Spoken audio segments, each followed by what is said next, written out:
Hello, YouTube. I am Natanis. Today is October 20th, 2024. Uh, so, the we did a video on this previously, and it's on my mind again.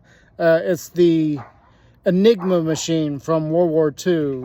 This is the device that the Germans used to encode all of their messages and everything. And my brain's been on a kick again, and I've been thinking about it some more. I still think that it is humanly possible to actually solve all that, and which I do think they actually did. I don't think the machine that supposedly broke it, it was quicker, but I think people were actually breaking the code before then. The machine was definitely quicker, but I don't want to really get into that too much. I've just been thinking about it again and again and again, and just really thinking about how they, in the Imitation Game, the movie about Alan Turing making his machine that breaks Enigma, which I don't think is historically accurate at all. At one point they were talking about the possible combinations of it, and I feel like that number is overstated. Like, there are a lot of combinations, yes, but as far as encrypting and the combinations, no. And my reasoning behind that is, even if you change, let's just start with the letter A. Even if you do like that machine does, and it changes them, it changes the letters a minimum of, what was it? Let's see, 1, 2, 3, 4, 5, 6 times. A minimum of 6 times.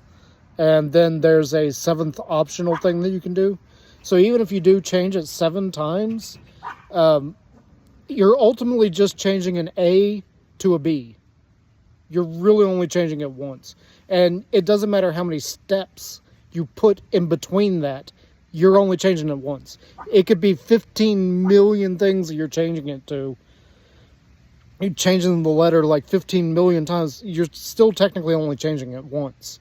So I feel like the stated combination of them is not actually correct. Yes, there's a lot of combinations of what could happen, but ultimately you're just changing an A to a B. You're changing it once. There's a lot more to it than that, but if you understand like how the combinations work and everything, ultimately anything between the initial letter and the last one is just fluff. It doesn't matter how many times you change it. It's just fluff. It's not necessary. The brilliance of that thing is actually the fact that it changes every 26 keystrokes. And I was doing some quick math on that.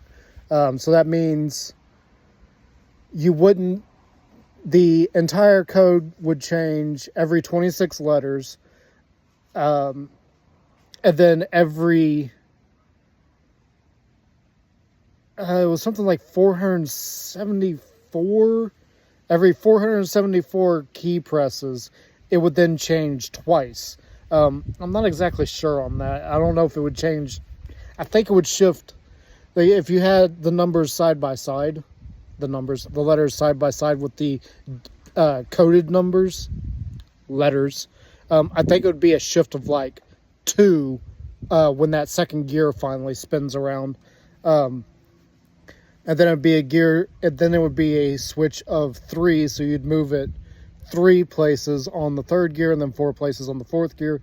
And after the 4th gear, you're actually back to the original code, back to whatever you started on. And after doing some quick math on that, like comparing that to some books to get an idea of like the word count and an approximation of how many keystrokes per word, I don't think you would ever go past that 4th gear. You'd probably barely go past that 3rd gear throughout an entire day. And because of the way all that stuff works and everything, the code changes daily. So yeah, you would probably go into the 3rd gear. I don't think you would ever change the 4th gear. unless you were literally changing it out, because it does have different gear pieces you can put in place that have a different combination. But again, like I was saying earlier, it doesn't matter the combination. It doesn't matter how many times you change it. It's effectively only changing once. It's that every 26, one of the gears spins. And then every 474, the third gear spins. And then every 17,000 is when the third gear spins. And the fourth gear, really, I don't think you would ever see it. Actually, the fourth gear moving doesn't even matter. I don't think it does. I don't actually know the full mechanics of it, because I've never seen one up close. I've never really researched it that much. I was just kind of curious about it and did some initial research and looking at it and everything. I was like, oh, okay, that's really cool. It's ultimately pointless, but it's really cool. But yeah, thinking more on that and everything, and there is some caveats to that, and that wherever it starts on, you don't actually know where that keystroke is going to happen that switches it. But once it does, you know, from that point forward to 26 letters, you've got the same code again. Or you've got like a shift in the code. And then after that 26, you've got another shift, 26 shift, 26 shift, 26 shift. So I don't think it'd be that difficult to actually figure it out. I don't know. Again, I'd have to like see some things, and the other problem is I don't speak German, so even if I like looked up some actual codes, I wouldn't know, because I can't read German. I wouldn't be able to decipher a different language. Yeah, it's just been on my mind again, and I had to get it off my chest and everything. It doesn't matter, like most of these videos get like 2 views, so whatever. Hopefully that just gets it off my mind and gets it out there.